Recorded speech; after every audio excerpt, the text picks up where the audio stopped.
Today we're going to be making pesto. Now pesto is probably one of the easiest sauces you can make.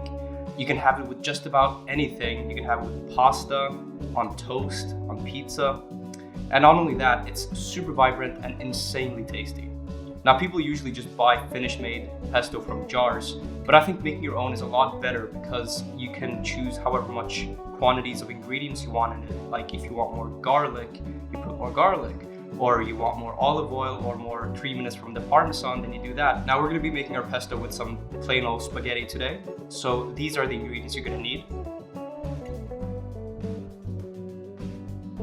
And we're gonna be using a hand blender, but you can also use a regular blender or a pestle and mortar, which is traditionally made with that. But I just find that using a hand blender is a lot easier to clean up, it's quicker, and I just prefer it that way.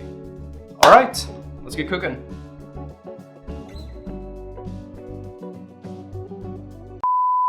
Let's start off with picking the basil leaves off the stems. So be sure to wash your basil and start picking the leaves. I just do it directly into the blender such as this. It's okay if you leave the smaller, thinner stems in. Just be sure to get rid of the main, thicker part.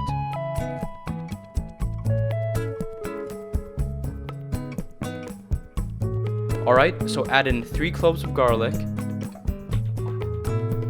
3 tablespoons of pine nuts, a couple of big pinches of sea salt, 45 grams of freshly grated Parmesan, and drizzle a whole bunch of extra virgin olive oil. I'd say around 100 to 120 milliliters. Not only will this add incredible flavor, but this is what will bind the sauce together as well as give it that smoothness. What you're going to want to do now is get your hand blender and just blend it until it's completely smooth, basically.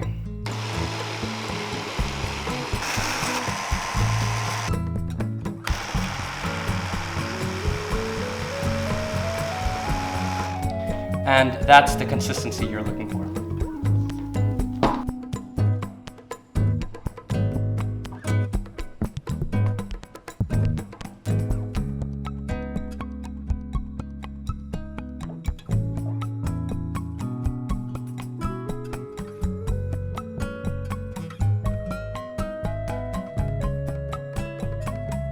Alright, next, throw in some pasta, I'm using spaghetti, in some well-salted boiling water.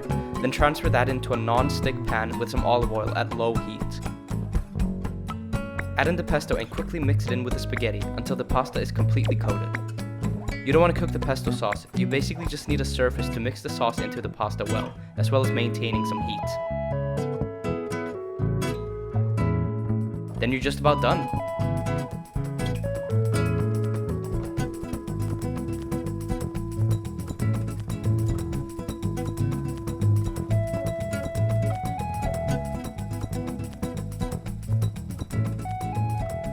And there you have it, pesto with spaghetti.